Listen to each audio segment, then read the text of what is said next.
Hello and welcome to Crucible of Words for more dedicated legacy action.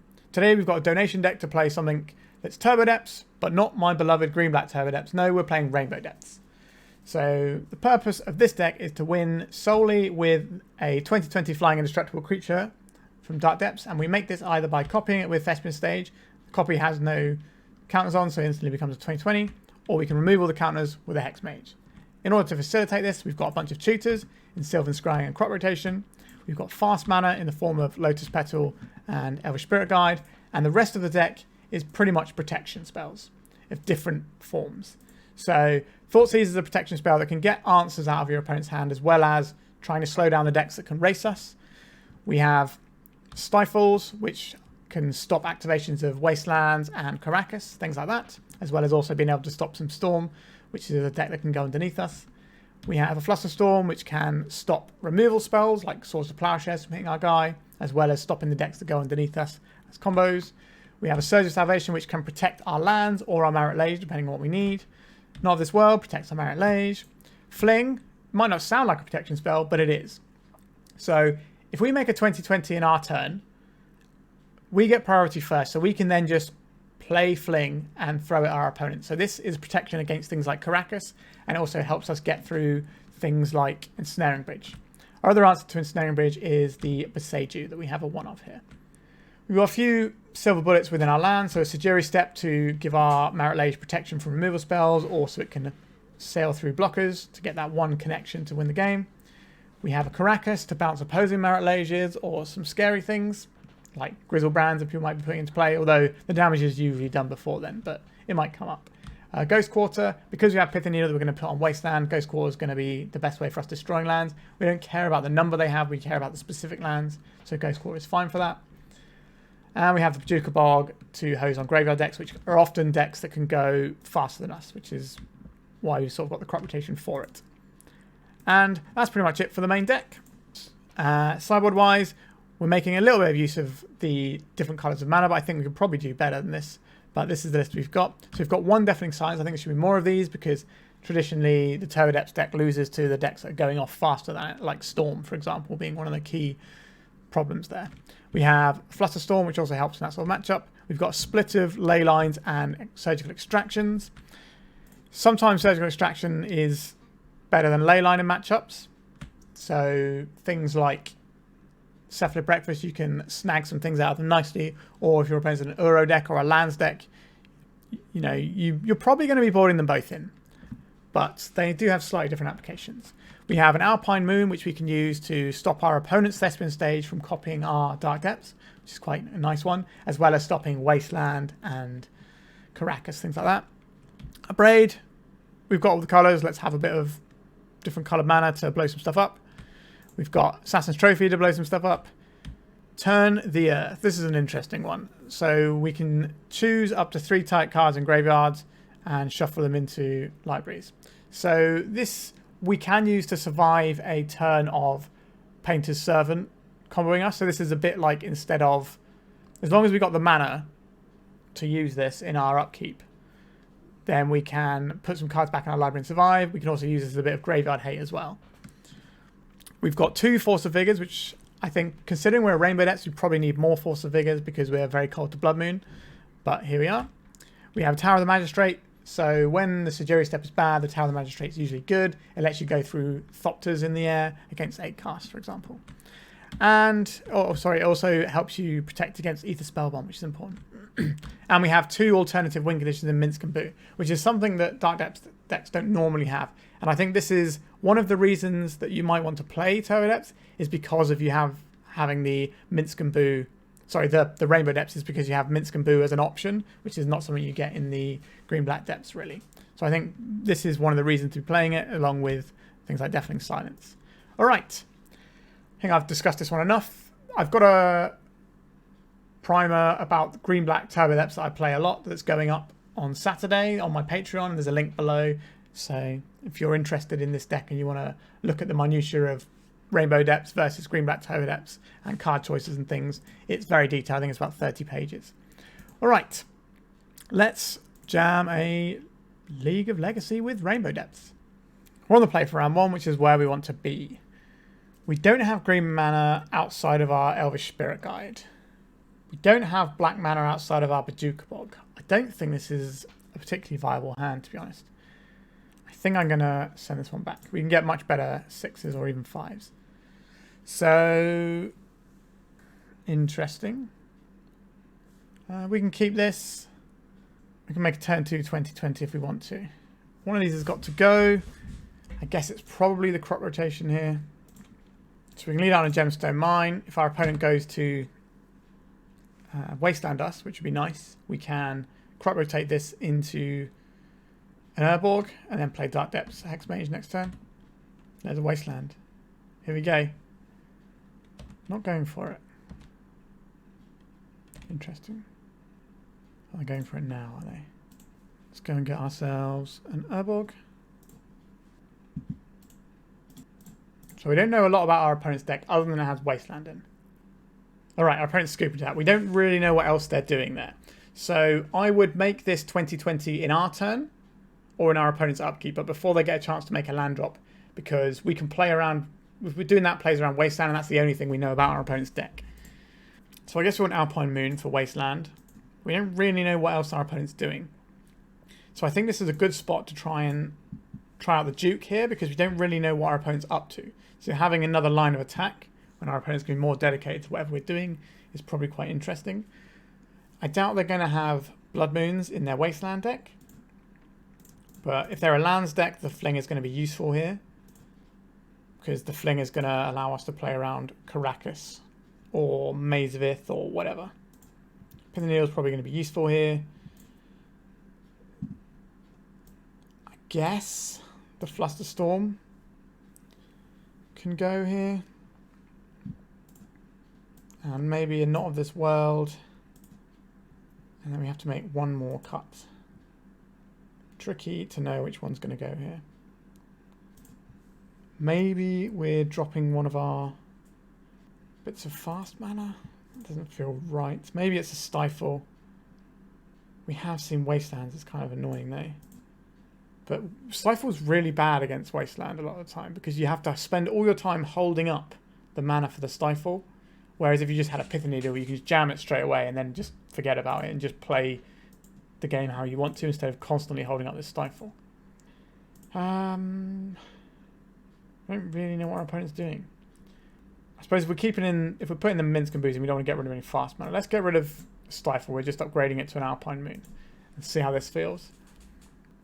This is a turn 2. Yeah, this is a turn 2, but we are at the mercy of Wasteland. Let's see how this pans out, shall we? We can always go a bit slower starting on Gemstone Mine and holding up a Stifle. A Volcanic Island, okay. So it's looking more like a blue-red Delver deck. So that changes what we want here. So Minsc and Boo is not going to be so good in this matchup, because it's trying to resolve a 4-mana spell against a Daze Wasteland deck is going to be a little bit trickier. They did not shuffle off that Ponder, which is probably bad news for us. So I think we're going to lead out on the Gemstone Mine here. We can hold up a Stifle to mess with things if necessary. So if they Wasteland our Gemstone Mine, we will Stifle it, because that means we'll have more mana to play around a Daze as we go on. We also have the combo of Urborg and Gemstone Mine, which means we can Dragon's Rage Channel, that's fine. Which means the Gemstone Mine can tap for black without having to be sacrificed counter-wise. We've got Mana Confluence here. So now I think we're playing out this Urborg. And we can go for Hexmage, and if that doesn't work, we can slam a Minsc and Boo. We could Stifle that, but I think it's more important to Stifle something like a Wasteland here. Alright, so they're on a Rug Delver build. So things like Tarmogoyf, we can see here. We'll take one from the Dragon's Rage Channeler. Yep, that's fine. And play Dark Depths. Let's see how they feel about this Vampire Hexmage. You can play it around a Daze here. We'll pass the turn. Are we supposed to make it now or not? I think we let them play like Wasteland if they want to, because we can just make it in response whenever we like. Alright, that is not a wasteland. It feels like our opponent has a bounce spell for our guy. So I'm just not going to play into it. I don't think we need to, so... Ooh, I was going to play something else, but I think drawing this Thoughtseize is too good. Let's see what our opponent's working with. Force of Negation. Okay, interesting. And play this and go green, black. Let's cast Sylvan Scrying. What is going to be useful here? I think we'll get the Sejiri Steppe. Our opponent might be a Stifle deck as well. Attack with our 2-1.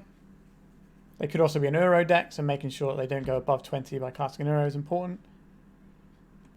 If our opponent taps out, then I would go for the 20/20. But we don't need to do that. Next turn we can... Okay, so they've got a wasteland here. Let's see how I want to use this. A lightning bolt targeting us. Oh no, it's targeting our Hexmage. Sorry. Here we go. That makes a lot more sense.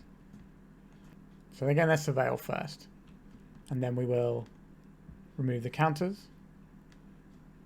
Put one card on top of their library. Let's try and do this.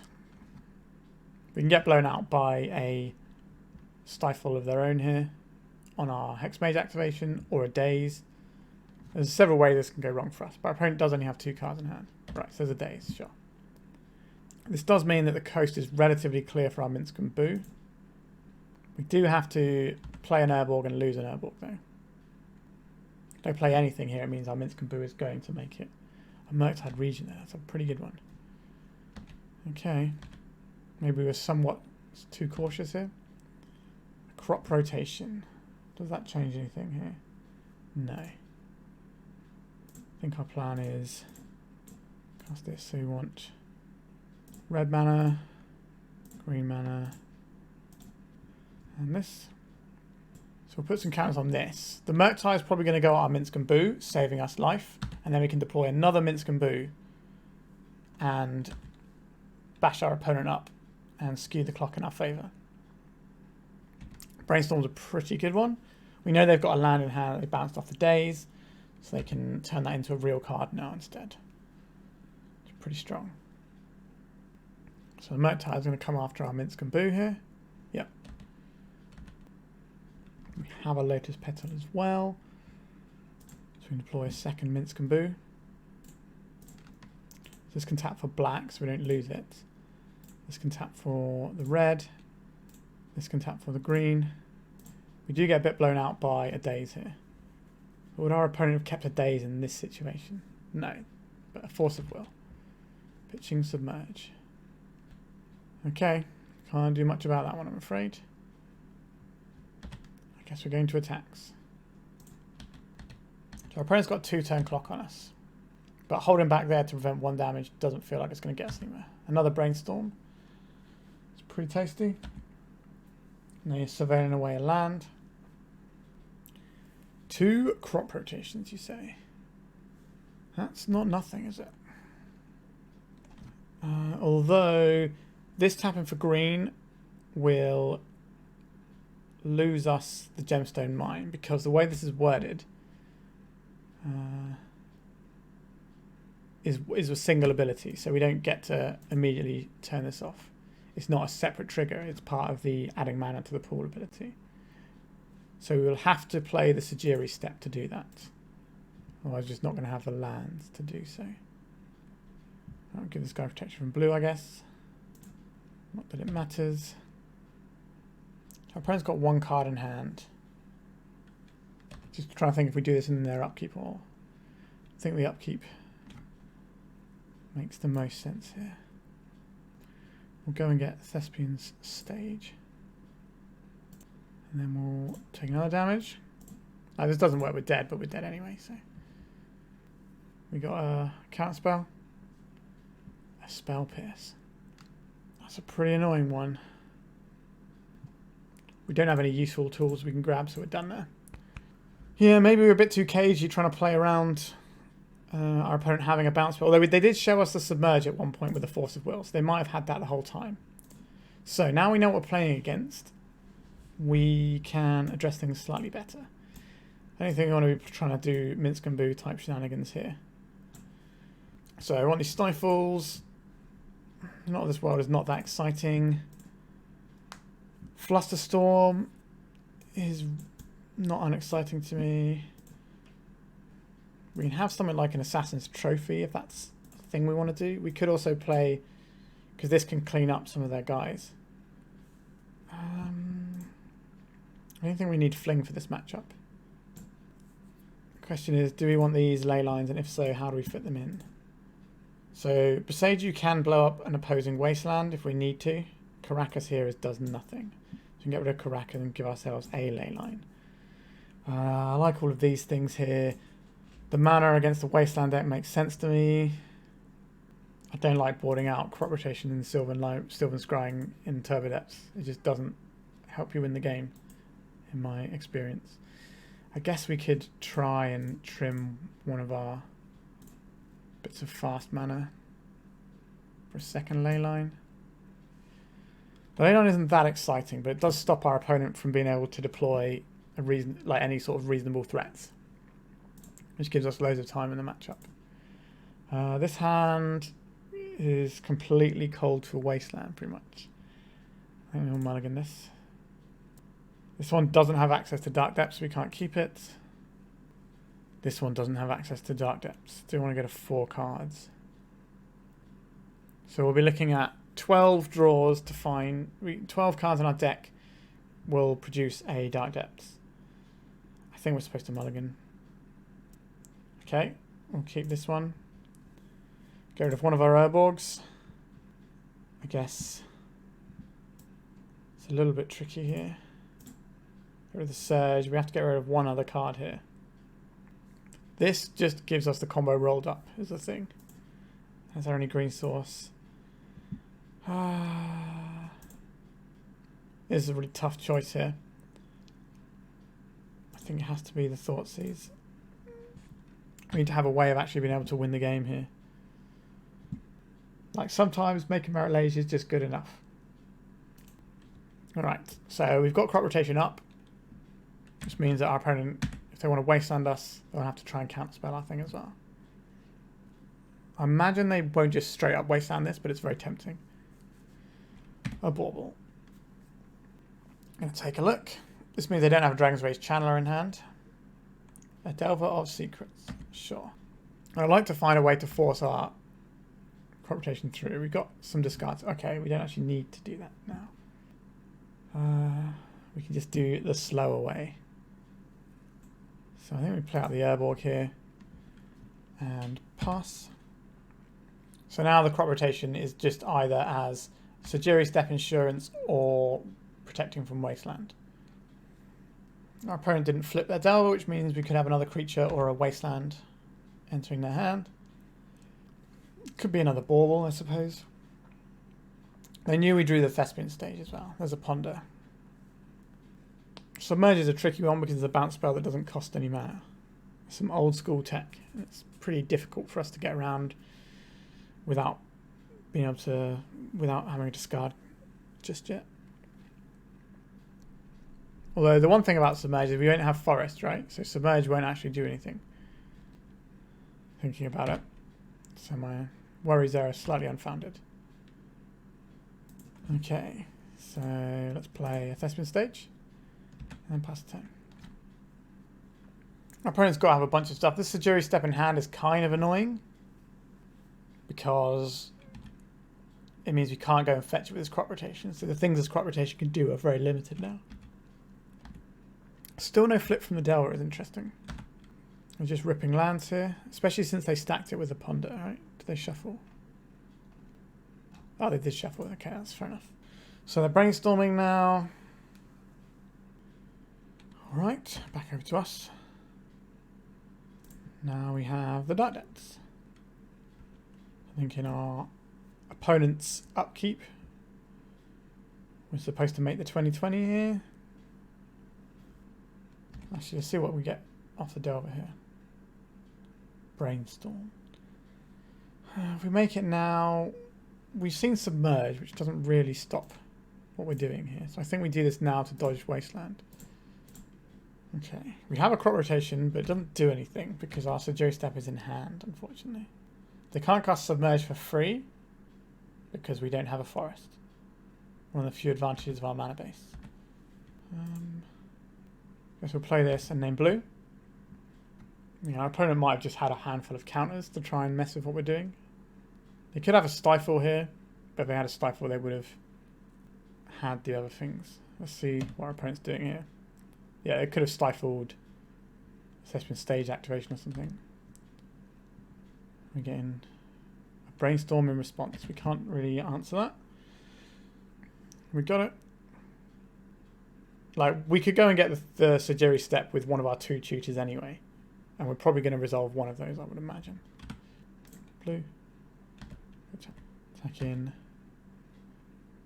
Alright, so we got there in the end. So that one was basically, our opponent probably just had a bunch of counter spells and we just never played onto the stack. We just played some lands and used some abilities. So we didn't cast a single spell and won that game, which is part of the power of depths that you can do.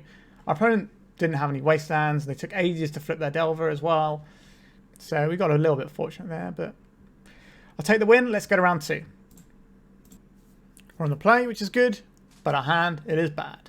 Let's mulligan this one. We do not have access to the Dark Depths. We need to mulligan. This has access to Dark Depths. We will keep this. We do not need Fling. We've got quite a lot of mana sources here. Are we supposed to keep the fast mana of Elvish Spirit Guide? I think we put back the Mana Confluence here. That way we can kind of decide how much damage we're taking. I'll play this one out. This is the one that disappears anyway, so if it gets Wasteland, it's not as bad. Let's see what happens this turn. Misty Rainforest. Okay. An Urborg. Does that change anything here? I don't think so. We can Sylvan Scrying here. And we can pay around a days using our Spirit Guide, if that's something our opponent wants to do. Tundra is not usually a days sort of card. We're not paying here, because we can't pay 2. Alright. Main deck Spell Pierce. There's 2 decks I played against that probably had main deck Spell Pierce. It's a bit of an unusual one, a bit of a blast from the past, but clearly working out for some people. I do like Spell Pierce, and when I used to play Delver back in its heyday of Nimble Mongoose, it was always running a whole bunch of Spell Pierce. Alright, what are we looking for here? Some tutors or something. We can play the Dark Depths out and just start removing counters manually. Do I think our opponent's going to have Wastelands in their deck is the question. So if we play this out, it means if we draw anything we can go off if we draw enough payoffs. But we are playing into Wasteland is the problem here. Tundra is not normally a Wastelandy type strategy. But Spell Pierce is a bit of a tempo card, so it might lean into Wastelands. Alright, let's see. Our opponent's cracking their Scalding Tarn. Okay, we're into Bant. So they probably do have Wastelands. But I don't know how many. They usually run like 1 or 2, as well as having a Life from the Loam in their deck. The idea being that with 8+ cantrips, you can usually find it if you need it. Alright, let's remove an ice counter. 9 more turns to go. A crop rotation. That's certainly one I'm interested in here. Might be challenging to resolve this, but we'll see. Now our opponent is going to be a Swords to Plowshares deck, so we need them to tap out. So they can play something like an Uro, and then play an additional land, and still have plow up. So it's going to be very hard for us to get around the plow. We need discard here. The crop rotation's got to go through a counter spell, and the Dark Depths has got to go through a Swords to Plowshares most likely. So it's going to be a lot to ask. Mystic Sanctuary. This is probably going to put Ponder or Brainstorm on top of that library. Ponder. This is going to be the Uro, as predicted. And they're leaving up mana to cast this Ponder. They did not put a land in. They are not casting the Ponder. They are very much telegraphing this Swords to Plowshares. A Thoughtseize. Okay, this is the thing we actually want, so this is good news for us. Let's see what they're working with over there. Double Swords to Plowshares. It's not great for us, is it?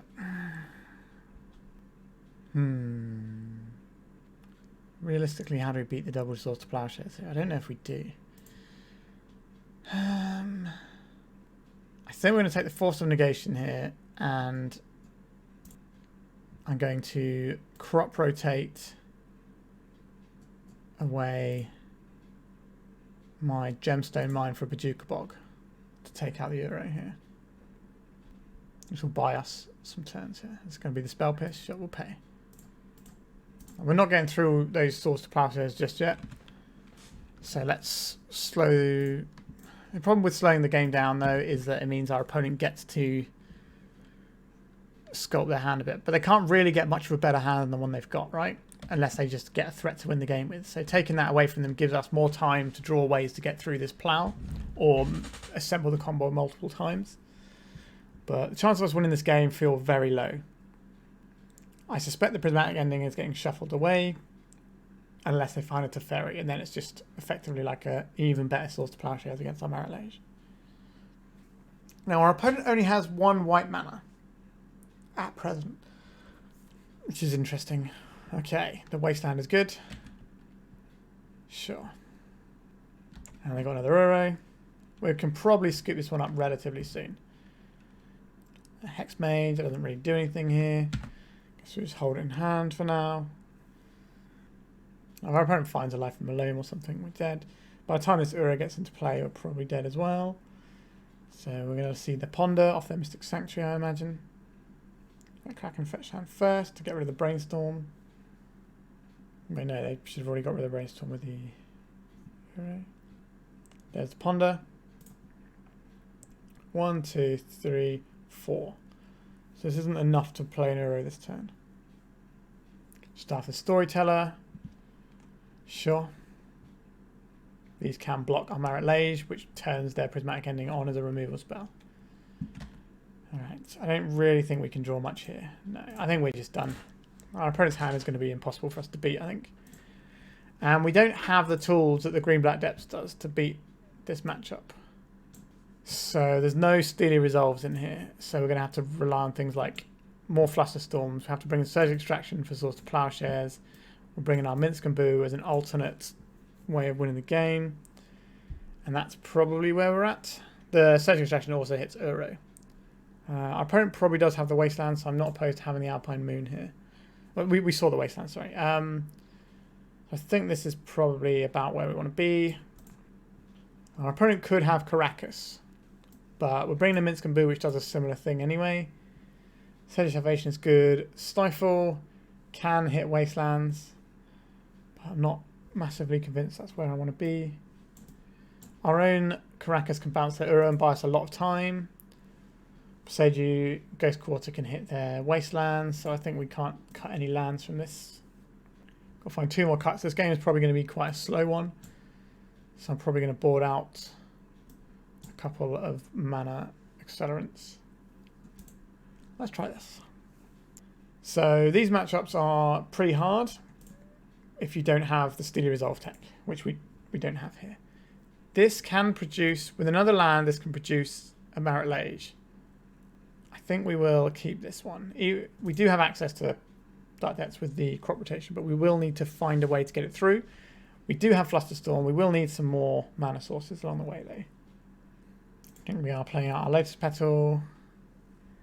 And I think we play out our Urborg. So they can Prismatic Ending our Lotus Petal, which is awkward. But if they have a Wasteland, we need to be able to crop rotate. This is kind of one of the weaknesses of the Rainbow Depths, is that every single land you play is wastelandable, so you can't just have a land sitting and play like a fetch land or getting a basic. So we can cast Sylvan Scrying, that loses our only green source. It's not good, is it? Or we can try and wait. I I think we can try and wait to find a discard spell or a coloured source for our Flusterstorm, because we obviously have to use the petal. Right, there's the wasteland. We're going to do it in our turn. So I think this turn we're going for a Sylvan Scrying. I'm not expecting this to resolve, but it could. Okay, it did. Interesting. Okay, we'll get Dark Depths. And we'll pass the turn holding up Crop Rotation. Alright, our opponent might be looking to try and cast a 3-drop, which is why they haven't sacked their Wasteland. Or they're just fearing the Crop Rotation, which is fair as well. And the Tundra. There's a Brainstorm to try and find a little bit of action. Possibly more lands. We don't know if they've got more lands in hand. They might just be doing Brainstorm first. They have the perfect information to work with before making their decisions about land drops, which is the way you want to be casting your Brainstorms. Another Tundra. A Staff of the Storyteller. So I can't counter this with Flusterstorm, which is a little bit annoying, but it is what it is. Okay. This is interesting to me. Another mana source wouldn't go amiss. That's not the one. Another like Lotus Petal or something. But okay, so we go play the Dark Depths. We make a copy of Dark Depths, holding up Flusterstorm and Surge of Salvation, or Crop Rotation. They do have a Spirit token. We are playing into Prismatic Ending here. Oh, jeez. How much mana? So if they put this on the stack, they have 2 mana. Let them put this on the stack. So Flusterstorm will be X equals 2. So I think we cast Crop Rotation on this to build Storm. We have another Urborg anyway. I think we go and get ourselves another Dark Depths here, in case we fail here. And then we fluster this. We're not in a great spot here. We don't really have a way to blank the removal. Okay, so I feel we're just going to get ploughed here. Yeah. And we got Wastelanded as well. Yeah, this matchup is horrible with this, the way the sideboard for this deck is configured. We can play an Alpine Moon at the cost of our only green source, so let's not do that. We can't Ghost Quarter ourselves to find a basic, which is a problem. Not that that's necessarily a thing we want to do, but we don't even have that option if we're in desperate need of a basic land. So this game should be over at this point. So the other option is, instead of casting that Crop Rotation, we cast a Surge of Salvation, but then they kill it in response. So we end up in a kind of similar situation, except I guess we still have a Crop Rotation in hand. Alright. We can cast a Minsk and Boo if we find one, but we're just going to get buried under cards here, I think. If they find a second Staff of the Storyteller, and that's a lot of cards. Let's ponder. Cracking a fetch land for a tropical island. So they are sort of on the hot bant side of things. So they got Urborg, so they got a win condition for next turn. We can Bojuka Bog this away. We can also Karakas to keep it from getting us. Okay. So they're putting a Brainstorm on top of their library. Okay. Now we can fire off a Ghost Quarter to try and stop them from being able to Brainstorm next turn, but I don't really think that's where I want to be. Thespian stage. So we can use the Thespian stage to copy one of their lands. So we can actually have access to red mana next turn. So we can copy the volcanic island, or we can copy the tropical island, depending on what we'd rather have. I think I'd rather have green mana, because we got a lot of green cards in our deck. This Alpine Moon is probably not going to be doing an awful lot for us. Right, so they finished resolving their brainstorm. We're getting a Minsk and Boo. Realistically, how are we beating this? Opponent's on 21. I don't think we're going to win this game. I think we should just concede here. Alright, that matchup was horrible. Our sideboard is not kitted out to beat any sort of control deck, in my opinion. So, like, we have, like, one-off answers, whereas we could be playing more Pithing Needles, which just permanently shut down certain avenues that our opponent can have. And then Steely Resolve, which shuts down all of our opponent's removal. That sort of thing just feels a lot more solid. Alright, let's go to round 3. Our opponent presented a 62 card deck, which is interesting to me. We only have one source of green mana here. Not great. I think we can do better than this. This isn't better. We don't have access to Dark Depths. Let's go again. We do have access to Dark Depths. We have turn 2 2020 with... Oh, we don't have enough destruction, do we? So we can keep this. 2 cards have got to go, right? So we can get rid of Sylvan Scrying. We can get rid of one of our bits of fast mana. Means we're slightly slower, but we should be okay. Just need to find another land. Right, let's start out with Dark Depth with a Inquisition on our opponent. See what they're working with over there. Exploration and Life from the Loam. I guess we'll take Exploration. We got Thespian Stage. Okay. This is going to be tough. If they play that Yawgmoth, that absolutely helps us out. I suspect they will not play the Yawgmoth. And play the Wood of Foothills. Sure. Thoughtseize. That doesn't really get us anywhere, does it? We can't play out Dark Depths now. So I think we're just playing out this Lotus Petal. Because if we play out Dark Depths, we just invite our opponent to Thespian Stage, copy it, and then we die. So that's not good. I don't think we want to Thoughtseize because our opponent's just got Life from the Loam probably and nothing else. So we're going to need an answer to this Maze of Ith. And we're going to need an answer to this Karakas. Going to be tough. There's a forest. They found an exploration. That's pretty bad news for us. Oh, they played a Yawgmoth. That's good news for us. We can make a 2020.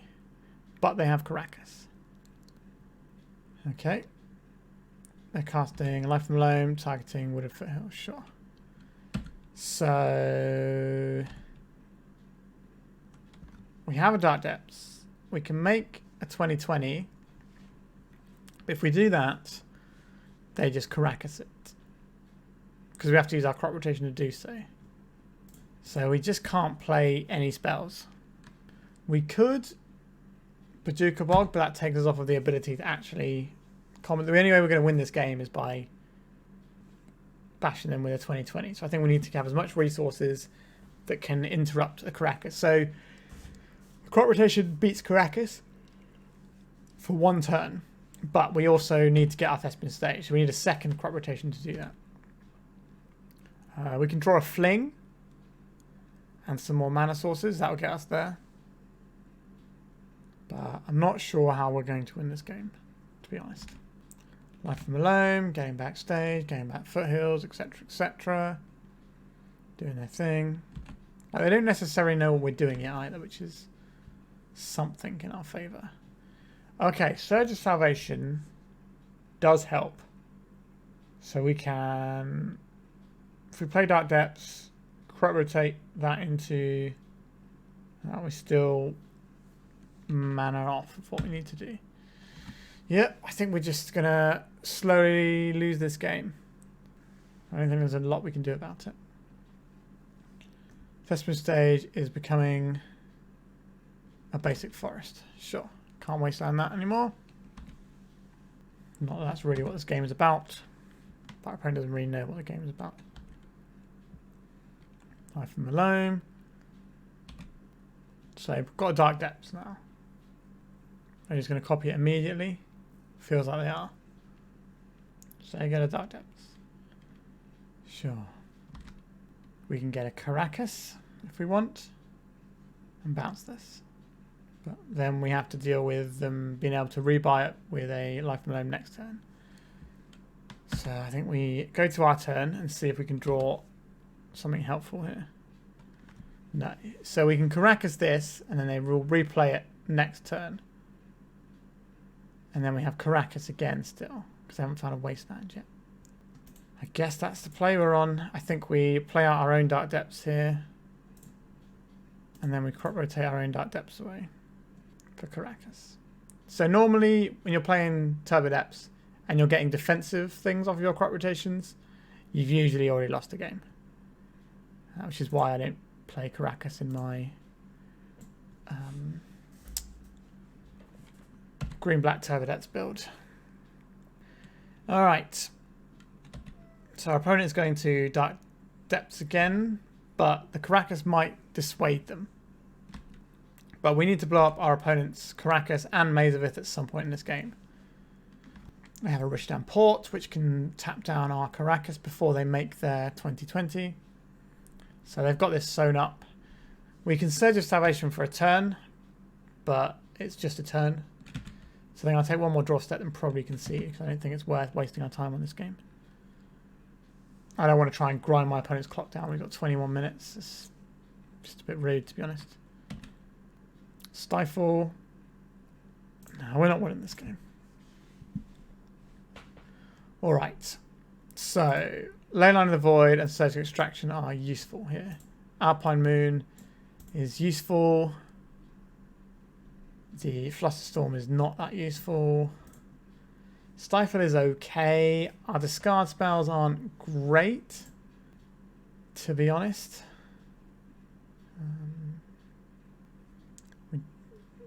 What are we worried about from our opponent? Minsk and Boo, maybe. So I think the Inquisition can go. The Duresses will hit all the things we care about, as will the Thoughtseizes. I'm just trying to think what they might have brought in that Duress wouldn't hit.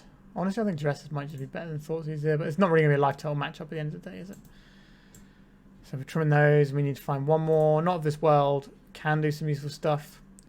I wouldn't mind Minsk and Boo actually here. I think Minsk and Boo is better than a lot of the stuff that we're doing with our decks, sadly. Bojuka Bog's good. Boseiju's good. Stifle is fine. I guess if we're bringing in Minsk and Boo, we don't really need Fling because it kind of does the same thing. Although this does help us beat Karakas, so maybe that's what we're supposed to be doing here. Maybe we just don't need any discard here. Maybe that's not what this game's about.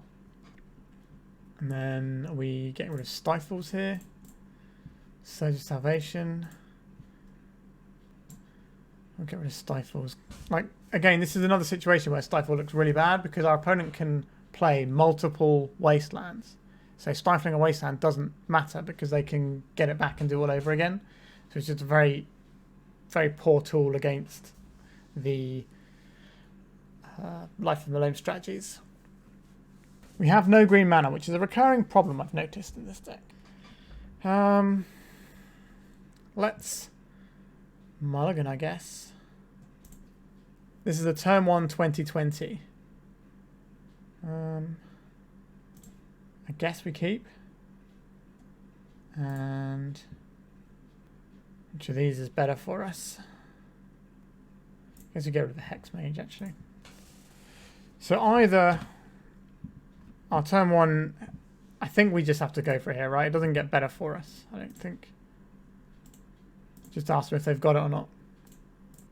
They have to have crop rotation or Karakas in hand. Otherwise, we should be fine. They might have brought in some other things that can deal with this. But they've got crop rotation here. I'm pretty sure we're going to lose this one. Exploration, okay. And Yawgmoth into crop rotation for Karakas. And then Surge of Salvation looks really bad here because I have to hold up mana. Yep. Okay. Our game is almost certainly over now. We have our own Karakas. If we'd have waited for a turn, we would have actually been drawing a white mana to have our Surge of Salvation to protect our guy. Obviously, we didn't know that, and we could have come unstuck via other methods of like Wasteland and things anyway. What's our opponent doing? Crucible of Worlds. I don't have a Wasteland yet. They do have the Saga that they're going to be working on. We're a long way from doing anything here. Yeah, I think we can call it there, to be honest. I think that one's done. Yeah. So normally lands matchups, you can definitely build your deck to beat them, but our deck isn't really built to beat these sorts of things. So awkward. Let's go to round 4. We have a fan of the channel. We also have a good hand, so that's good. So we can play Pithing Needle on... Oh, no. Unmasked targeting us. Well, fortunately, we do have our combo rolled up. Unfortunately, our opponents... So they can't discard the lands, right, is what I'm saying. But they are playing an unmasked deck, which means they're going to kill us before we get to deploy 4 lands. So, yeah. In some trouble. There goes the Sylvan Scrying. Fair enough. Interesting they weren't bothered by the Vampire Hexmage here. Faith is looting. Arcane of Cruelty. Yep, so Arcane of Cruelty makes it so we can't use our Hexmage to make the Dark Depths, really. Exhume. In comes this guy. I guess we get rid of this Pithing Needle. I get absolutely blasted here. Our opponent only has 1 card in hand, so if we can find a way of dealing with this, which we don't have in our deck, then... Alright. A Duress. That's not really the one, is it? So I guess we cast it, though. What are you working with, opponent? A Reanimate. Sure. So our opponent has a 2-turn clock on this, because this bashes for 9. So we're going to lose another card here. So this, and this, plus Hexmage is enough, so I guess we get rid of the stage. Thoughtseize. No, we're dead. Sure. Absolutely bodied in a few seconds. Fair enough. We would like our Graveyard Hate here. Deafening Silence is also useful, as is Flusterstorm. Our other cards don't really accomplish much. Our opponent's not going to be trying to kill our guys. So we don't need these things. Stifle doesn't seem great in this matchup to me. We can stifle a trigger for an Archon, but if they've got an Archon in play, we've kind of already had it for the most part. So I don't think stifling 1 trigger is going to be useful. I don't think we need the Fling either. This is what I'm looking at here. We've got a bunch of Graveyard Hate and some stuff to slow them down. Is it getting better than this? Probably not. I think we'll submit. So the Pithing Needle can name Grizzlebrand. So at least if they put a guy in, we can... If they put in the Grizzlebrand, we can bounce it. What does this hand do? This hand doesn't cast any spells, but has a piece of Graveyard Hate. I don't think we can keep this. This has 2 pieces of meaningful interaction and half of our combo. But it's the half of our combo that's easiest to find, because there's 16 of that piece. And there's only 12 of the other piece. Are we supposed to keep this and hope that just a Thoughtseize and a Surge of Extraction can do enough? That's grim. I think we have to mulligan here. Okay. This is better. We can keep this. Get rid of one of our Dark Depths.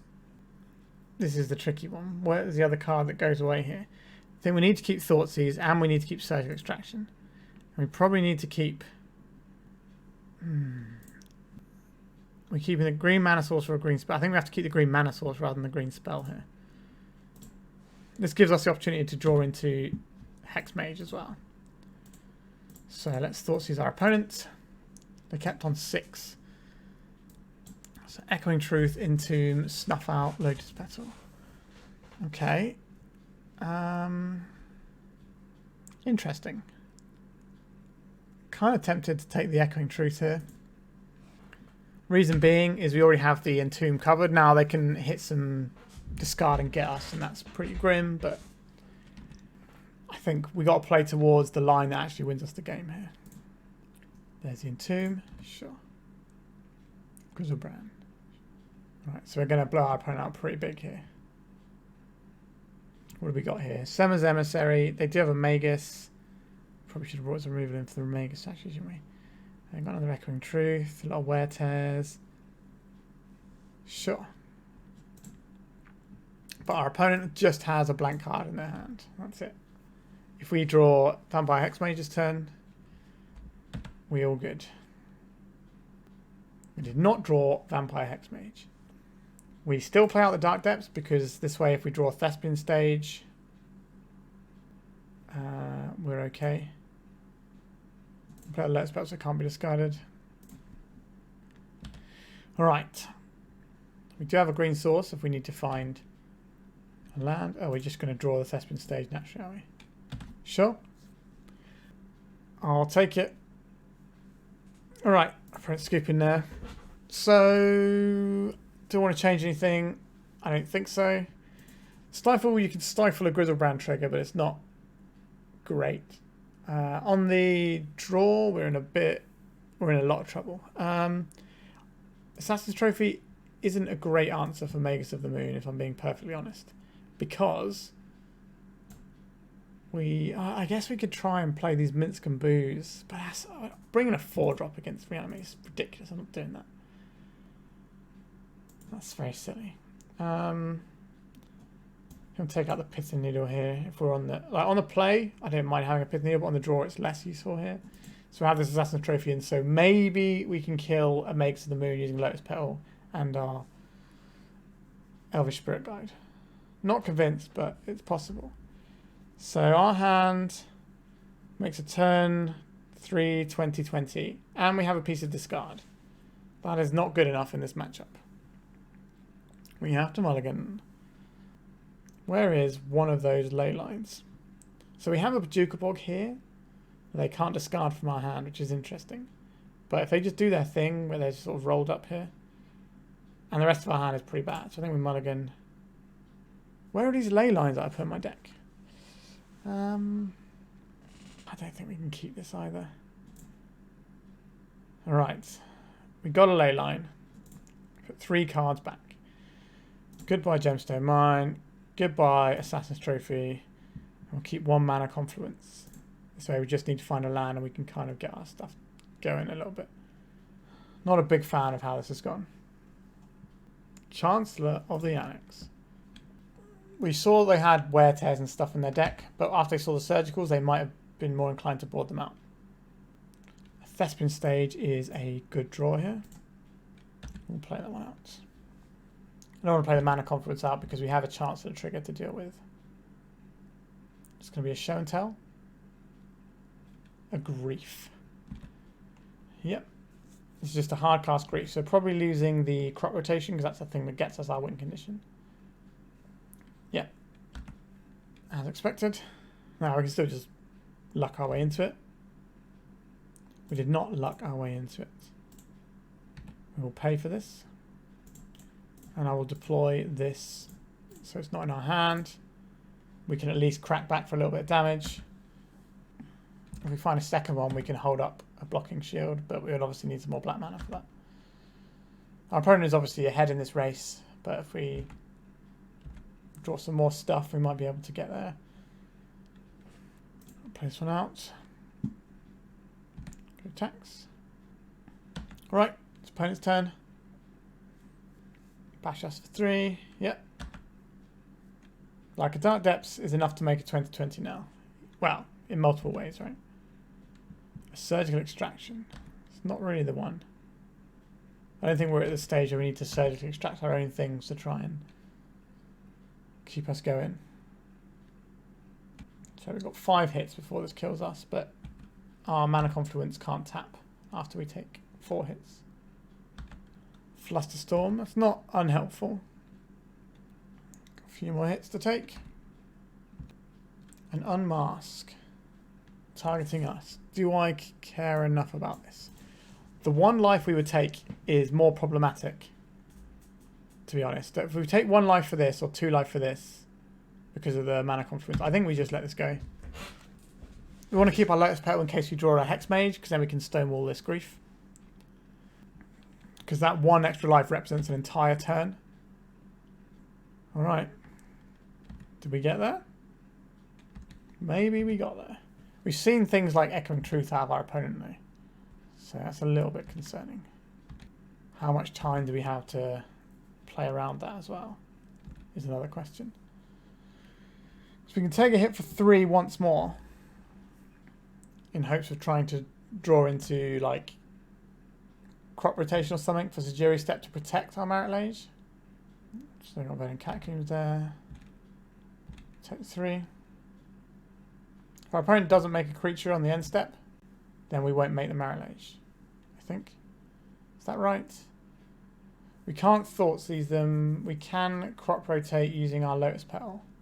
So I think it doesn't make a difference as long as we tap them on the last turn. So yeah, take another step here. That's kind of cut out one of our outs that we were trying to play to. Not ideal. So we take the 3 this time. Like if they have show and tell for the Archon, we're losing against that anyway. So, all right, that goes to 8. So this is the turn we just have to make our 2020 regardless. We can't tap our Mana Confluence anymore. We don't need to because we have a Vampire Hexmage, but all right. We don't have a choice now. We get a 2020, our opponent Echoing Truth it. They did not Echoing Truth it. Now they're Echoing Truthing it. Sure. Alright. We could draw... What could we draw here? I don't know how we can stop this. Yeah. Alright. We are dunzos there. So... Our opponent took an unusual position for a reanimated deck of being a bit more reactive. And it paid off quite nicely for them there. But, yeah, that's another loss in the books, I'm afraid. Let's go to the final round and see if we can get the 2-3 I think we're trying to scratch for now. Alright, our opening hand here is pretty good. We've got some hand disruption. We've got our combo rolled up here, eventually, and we've got a bit of protection. So this is a keep for me. Scalding Tile from our opponent. Basic Island into Ponder. Alright. They did not shuffle off their Ponder. Let's see what they're working with over there. A Daze. I suspect that means our opponent is on Sneak and Show. Put this one in. Are we supposed to... I don't think we're supposed to blind Pithing Needle Sneak Attack. I think them just smashing out 5 mana now would be very unlikely. Lotus Petal. Elvish Spirit Guide. Okay. Interesting. Got the Dark Depths here. Cast Sylvan Scrying. Let's go and get Thespian Stage. That's saved up for next turn. Janus Pithing Needle down.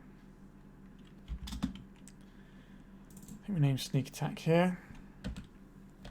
Well, they could just cast Show and Tell and get us here, and that's unfortunate. I think it's better to do that than name on Grizzlebrand. Okay. Let's put in our land. I did have a Grizzlebrand. Okay. We do have an uncounterable 2020 Indestructible though. If we had one more piece of mana in play, we could make a 2020 now. So we didn't play this Pithing Needle. Oh wow, our opponent's gone pretty deep on the old Grizzlebrand there. So Lotus Petal. If they cast another Show and Tell, we put our Mana Confluence in and make a 2020 with our Thespian Stage and mana from the Elvish Spirit Guide. The funniest draw for us would be Karakas. So please let's do that. I suspect we're not going to resolve another spell this game though. But land's a fair shout. We've just got a whole bunch of stuff. So 3 sneak attacks. 4 sneak attacks in fact. Right, Karakas. We couldn't get lucky one time. So we can make our guy... If that's important to us. It does block a Grizzlebrand. Preordained, sure. I'm not sure our opponent was supposed to draw all of those cards with the Grizzlebrand, but we'll see. We have a piece of protection. Make sure we click the right one. Get ourselves a 2020. Go attacks. So we go attacks here. Have a little bash. This will gain them some life. So we will Bojuka Bog them. I will play out this Hexmage because if they get an Arcana of Cruelty into play, I'd rather sacrifice this. Do I think this is going to resolve? Not sure. Oh, it did resolve. Okay, so that protects us from a single Arcana of Cruelty. They can't Unless they've got a bounce spell for our Pithing Needle, they can't end recall us and attack with it in one turn. So, okay. Maybe we'll get there. We have a Not of This World and the mana to pay around a daze. Volcanic Island from our opponent. They're cracking a Polluted Delta. A Brainstorm. Yep. This feels like a Desperation Brainstorm. Can't believe they drew so many cards and didn't get there. Pretty glad that we named Sneak Attack with this one. Sneak Attack is the thing that just ends us. Whereas Griselbrand being in play isn't necessarily the end of the world for us, which is a pretty crazy thing to say, but I think it's true. Okay, we've got another Brainstorm. Interesting they choose their Lotus Petal to cast that. A Ponder. It's probably going to be a Shuffle. I think if they Show and Tell, we don't necessarily put in the Elvish Spirit Guide. Right, another Ponder. Shuffled. What do you got, opponent? Alright, our opponent drew 14 cards with the Griselbrand and we still won. Don't mind that one. So our opponent is going to be a Magus of the Moon deck, which is going to be a problem. So we probably need the Abrade and the Assassin's Trophy to deal with the Magus of the Moon. If it's Blood Moon, then we're kind of just screwed. I guess we have got these Force of Vigors we can bring in that can hit Sneak Attack. I don't mind the Flusterstorm here either. Minsc and Boo is an interesting one to me. I think it has some merit. I don't think we can be playing Stifle here. I think that's just too bad a card to be playing. Do I think we need to Fling? Maybe. If we don't have time to do an attack step, we could try and Fling. Tough to say. Karakas obviously going to be good here. Bojuka Bog, not going to do us anything, so we can trim that one. Boseiju blows up Sneak Attack, so I'll have that. Sejiri Steppe lets us push through one of their big guys. We'll have that. So we've got room. We need to find room for one more thing. I think it's probably got to be the Fling here. Like if we make the 2020, we're probably going to be able to kill them with it as well. That's my reasonings. So our hand doesn't make a 2020. I guess we can make a turn 2 2020, provided our opponent has nothing. Our opponent's kept 7. Turn 2 2020. We do have a little bit of protection. I guess we'll try it. Like a Ponder. Sylvan Scrying. I think we will. Awkwardly, we're going to use this Elvish Spirit Guide for this, I think. So let's cast this. Can we have a Dark Depths, please? We can have a Dark Depths. Interesting. So next turn we can make a Vampire Hexmage. I guess we can't make our Dark Depths just... Well, we can make a Vampire Hexmage and Dark Depths, but if we want to hold up the Surge of Salvation, we need to have additional mana, which is why I don't really like Surge of Salvation. Pithing Needle. Sure, are they going to name Thespian Stage or Vampire Hexmage? Let's find out. One of these is certainly worse for us than the other right now, but we can Sylvan Scrying. They named Thespian Stage. Okay, that's not so bad. I think we're supposed to... what are we trying to find here? Let's try another one of these. We're supposed to find the Boseiju here. I think we are. Reason being is the Boseiju only costs 1 mana with a Marit Lage in play, and if our opponent does play an actual good old-fashioned Blood Moon or just a naked Sneak Attack, we at least have an answer to it there. Let's see what happens here. A Show and Tell. Okay, we'll put in the Dark Depths because that doesn't die to a thingy. Okay, so we're in a similar situation to before, except our opponent's going to be drawing a whole bunch of cards. And we don't necessarily have the way of making the 2020 on board immediately. We need to actually resolve our Hexmage. Draw 7 again. So if we'd have played the Dark Depths instead of the Gemstone Mine there, then we could have had the Hexmage in off a Show and Tell. Which might have been nice, but it's not the situation we're in. Our opponent's got to get a cleanup. What are the best 7 cards from their 16 card hand? Alright, so what do they discard in the end? Dazes and some stuff like that. Okay. Do we have enough mana to do everything we want? So we can duress our opponents, then we can play this, play the Hexmage, We can do everything we want, in theory. Let's Duress our opponent. See if we can resolve our Hexmage and then have Surge of Salvation up to save our Dark Depths. Force of Will, pitching Brainstorm.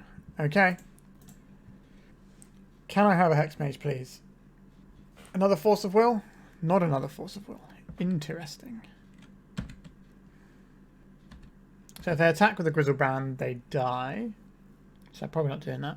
Unless they've got a Sneak Attack rolled up as well. I can't beat Sneak Attack, unfortunately. The Surge of Salvation preventing all damage that Grizzlebrand would draw is Grizzlebrand would deal is kind of interesting. Like, it's not worth doing over protecting our Dark Depths, but it could come in handy. This feels like a trap. We'll take it. Well, they gain 7 life either way, so if they want the cards, they get the cards. At least we just don't have an exposed Marit Lage. Alright, they're going down to 3. My Hexmage is almost able to do that itself. So we could have tried to play the Surge to stop them drawing 7. Same Spirit Guide. What are we looking at here? It's going to be a Blood Moon. Something weird. A Sneak Attack. Okay. So we want to make our Marit Lage in a second before the end step. And then Boseiju away the sneak attacks. They can't put a guy in. Now the one downside with that is that we will not have access to Surge of Salvation. Opponent's got 10 cards in hand. I think we play around their ways of killing our guy rather than playing around them putting a blocker in. Okay, opponent's going to clean up now. Interesting. So maybe their plan is just... Okay, Karakas is a very good draw here. We will... This costs 1 because of the Marit Lage in play. So Surge of Salvation protects us against the Archon because that targets a player, so it gives us hexproof. So that is something we have going on for us. Wow, that's just going to get the land. Interesting. Go attacks. There's a whole bunch of ways this goes wrong for us. Ooh, a Brainstorm. That's not the one. I'm surprised they didn't just put something in with the sneak attack if they had a blocker potentially. But maybe it was just an Attraxer. Okay, no, they didn't have anything. All right, we got the 2-3 in the end. So we had some pretty gnarly ones there. But I think a lot of the games we lost came down to deck construction. So let's talk about this deck. And I won't surprise you to know that I think Green-Black Depths is better than Rainbow Depths. I have a lengthy thing about that in my Patreon article, which goes up on Saturday, about why that is, as well as a massive breakdown of the deck. So please have a look at that when it goes up. But some of the things here that kept recurring as problems. We did not have green starting mana quite a few times, right? We had this Karakas appear in our opening hand once that was kind of annoying and didn't do anything. And our mana sources that we had were kind of very vulnerable, right? It didn't feel very safe to have them. It's not like we go, okay, we have a basic forest. We're not going to get a cut off green. We also didn't have a Yawgmoth in our deck, which feels like a really big miss because you sometimes need multiple green sources, right? So this one has got 9 permanent green sources and 4 of those aren't necessarily permanent. Whereas I would normally want to have 4 fetches, 2 bayous, a forest, 2 Boseijus, a Yawgmoth. I'm trying to think if I'm missing one or not. But yeah, the point is, I like having a more stable mana base, which this deck doesn't do. Now, I understand that we're kind of already a little bit vulnerable to some hate because we're trying to win with lands, but I don't think leaning further into that is necessarily going to help you. Another thing that kept recurring was how bad Stifle is. So there's a lot of problems with Stifle in my opinion. Yes, it can do a lot of different things because it can hit triggered abilities as well as activated abilities. And you can hit the thing that's getting you rather than having to guess with the Pithing Needle. But with a Pithing Needle, On turn 1, you can play your Pithing Needle. You can name the thing that you're actually worried about in the matchup. And you don't have to hold open 1 mana the whole time for Stifle. Our deck is kind of mana hungry trying to do the thing it's doing. So holding up that 1 mana for Stifle is really difficult to do sometimes, whereas Pithing Needle just gives you freedom to play the game from that point onwards. Also, the Pithing Needle stops every copy of a card, right? Stifle can stop one wasteland, but if your opponent's just got another one rolled up, or can Life from Alone and get more, that sort of thing, then you're not really getting anywhere. Or what if you stifle their Karakas thing, and then they just play a Fairy Mastermind to chump block, and then they have their Karakas back? Pithing Needle says just no to all that stuff. I think it's far better. And now I understand Fling here can also help you push through things like Karakas, but Fling is quite expensive. When are you ever having the mana to make your Dark Depths and Fling at the same time? That seems like quite a niche situation. Now, it's obviously going to be good against things like Ensnaring Bridge, but I think I'd rather just have another Boseiju in my deck, which can get rid of Ensnaring Bridge. We can tutor for it with Sylvan Scrying, and it's an untapped green source, which is something our deck desperately needs. So I think that's just better, right? And I would like more discard spells. Like Flusterstorm is cool, but most of the time discard is better because you know what you're playing against. The information from discard is really important for a deck like this. Whereas a Flusterstorm doesn't even necessarily work on all the things we want, right? Our opponents can play things like Pithing Needle or whatever, and we can't stop that, whereas all our Duresses and things can get those out. The other card is Surge of Salvation. This card costs 1 mana. As I just mentioned with Stifle, we don't always have a spare mana hanging around, which is another reason why discard is better than Flusterstorm a lot of the time, apart from against the decks that are going underneath us where you just hold open the Flusterstorm for key turns. But the Surge of Salvation requires us to have more mana, which isn't necessarily something we're able to do, and it costs a white mana. So we're already taxing our colours a little bit here because we've got these Mana Confluences and Gemstone Mines as our green sources, but they're also doubling up for our white sources if we need those as well. So trying to hold open like a Crop Rotation and a Surge of Salvation or a Stifle is just really hard. I don't think it's particularly feasible. Again, a Yawgmoth could help that here. Like, I'm not just going to say you shouldn't play this, you should play Green-Black Depths, although that is how I feel. But I think it's important to explain why that is and how you could make a Rainbow Depths deck better if you wanted to, which is one of the key things I think we should be looking at trying to do to this particular one. So, Not of This World would probably just be better than the Surge of Salvation. Being 0 mana is a big deal. And when we look at sort of the things we're cutting, we end up thinking, why are we running multiple colours, right? Because the things we're running them for aren't very good. And that seems like a bit of a weird one to me. But when you get to the sideboard, then you can justify running Turbo Depths, in my opinion. So Deafening Silence is a very strong card that we should be running more copies of, in my opinion. This is a reason to run other colours, because it helps against your worst matchups in a really meaningful fashion. Flusterstorm, the same deal. It helps you beat those combo decks that go underneath you.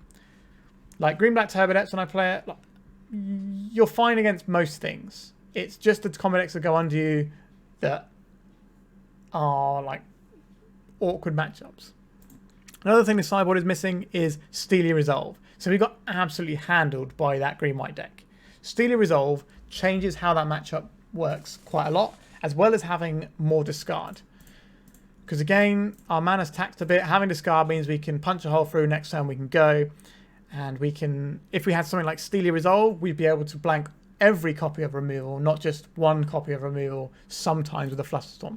Trying to Flusterstorm a Swords to Plowshares several turns into the game is a joke. I don't think it's a useful tool because they're going to have so much mana to work with. Whereas discard can always pluck that card out. So I think that's just a better option. But I do think Flusterstorms for the decks that go underneath you is a good one. So things like this is good against Reanimator. It's not great against Reanimator, but it's a thing we want against Reanimator. It's certainly going to help. We also really want it against the Storm decks. So I think this is also good against Oops and things like that. So both of these things are reasons for running multicolours. However, by running multicolours, we don't get the best answer to Blood Moon effect, which is Abrupt Decay, because it always goes through whether they got a Chalice or counter spells or whatever. And it hits both Blood Moon and Magus of the Moon, as well as lots of other things that we care about in other matchups as well, be it Ensnaring Bridge or Opposition Agent, things like that. So we don't really get to run that because we can't reliably cast it because we don't have a basic fetch land mana base, right? So we can't really do that. Because what I normally find in Green-Black Depths is you can get one of your basics and then use one of your pieces of fast mana for the other one. So quite often you'll be getting a swamp, unless you have a Boseiju around, because then you have 4, 8, and then you have the basic and as well to get the other one even underneath the Blood Moon. Or you can like crop rotate for your basics and things like that. So I feel so it's quite easy to cast Abrupt Decay. We can't do that, which means we need more answers to Blood Moon and Magus of the Moon. Now, Force of Vigor is a pretty good answer to a Blood Moon, but it doesn't answer Magus of the Moon. If your opponent's got both and they happen to get the right one, you can just lose because you're sat there looking at a Force of Vigor. Abrade kills Magus of the Moon, doesn't kill Blood Moon. We don't really have an efficient way that we can cast something that blows up Blood Moon with our mana base, which is interesting to me. Another option you could think about would maybe be something like Hydroblast. We would only have the 4 Lotus Petals or just tap one of your lands in response to deal with it. But that might be worth considering because it's a real doozy, right? We can't win underneath a Blood Moon. We have to be able to destroy a Blood Moon. We do have some discard, but we have this Flusterstorm instead of our 8th piece of discard, and Flusterstorm obviously can't hit those. So it just feels like this deck is kind of configured in a way that doesn't address the things that we actually need to address. Turn the Earth is fine. I think this should probably just be Gaia's Blessing. Yes, Gaia's Blessing costs 2 if you're trying to... if you're trying to stop Reanimator with it, but we got some fast mana, so it's possible. And Gaia's Blessing is just a 1 card that just keeps the Painted Decks at bay, so I think I would rather have a singleton Gaia's Blessing than a Turn the Earth. One thing that Turn the Earth can do sometimes is stop your opponent from surgicaling your own things, so they can surgical your Dark Depths and you could lose a game because of that.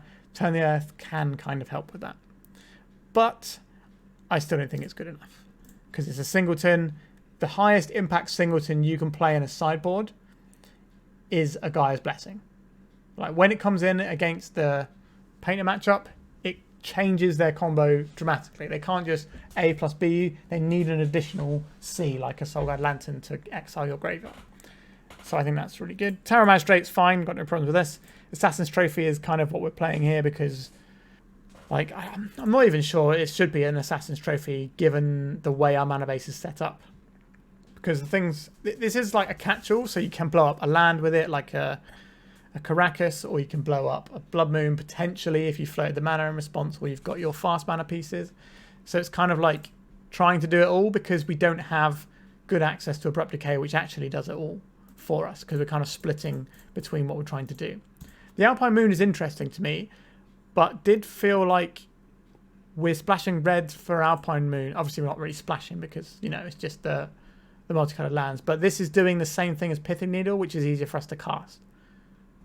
This is one-sided. So the one upside of this is you can name Thespian Stage against your opponent, and your Thespian Stage still works. But is that worth playing a card that requires one of your 8 lands or your Lotus Petal to cast, when a Pithing Needle can be cast from your Thespian Stages, your Urborgs, your Ghost Quarters, etc., etc. It just feels like that card does more of the things you want. The Minsk and Boo is another reason I think that is worth playing the Splash for, playing the multicolored build. So basically, the cards I think are actually worth playing is Deafening Silence in the sideboard, Flusterstorm in the sideboard, Minsk and Boo in the sideboard. These are things that I'm kind of interested in as reasons to play the Rainbow build instead of Turbo Depths. I still think this is wrong compared to playing Green-Black Turbo Depths. I've done obviously a lot of testing and playing with Turbo Depths, but if you want to play Rainbow Depths, I think you need to have a main deck with like less cutesy things like Fling in it, and I don't think Flusterstorm and Stifle is where you want to be either. Neither is Surge of Salvation. You want the most efficient, leanest cards here. So Surge of Salvation costs a lot. Not of This World is better. The reason it's running Surge of Salvation is because we don't have enough Wasteland protection because we've only got one Pithing Needle. So smash these into Pithing Needles. Put this into discard. Put this into Not of This World. And you've got pretty close to like the green-black depths deck that I like to run, but in different colors. Maybe you even take the Fling into a Boseiju over here. And then you've got very close to the list that I would run for green-black depths, but just with a slightly different mana base, which is unsurprising. That's where I land on it. But I think having these 3 cards in the sideboard is actually justification for running these things. Even if I don't think it's optimal, I think you can justify it, and it will win you games on occasions. Minsc and Boo is a very powerful card, and your opponent might just be completely unprepared for it. What I will say about Minsc and Boo, though, is Karakas beats us. Minsc and Boo also gets beaten by Karakas, which is another reason why you need the Pithing Needles. Alright, I think I've discussed this one quite a lot. If you are interested in green-black or just any sort of turbo depths, I highly recommend, well obviously I recommend it, right? But I recommend having a look at my Patreon on Saturday when my green-black turbo depths primer goes up. It's 30 pages of intense discussion about the card choices, common play patterns, why we're not playing certain cards, and then a full sideboard explanation in terms of the theory of the sideboarding behind it as well, and then also looking at, I can't remember how many matchups I did. I sort of went down to like the 1% matchups, I think. So it's like 10 or 12 different decks, maybe more even, with detailed sideboarding guides and things to look for, etc, etc. So if you're a Turbo Depths fan, definitely have a look at that. Obviously, helps me get paid a little bit, so I don't really mind that. And if you also like to help me get paid, why not become a member of YouTube? But if you're watching this video, you're probably going to be more likely to want to join the Patreon on the second tier that will get you access to the primer. All right, like, comment, subscribe if you're still here. These things help me out and they cost you nothing. And once again, thank you very much for watching, and goodbye.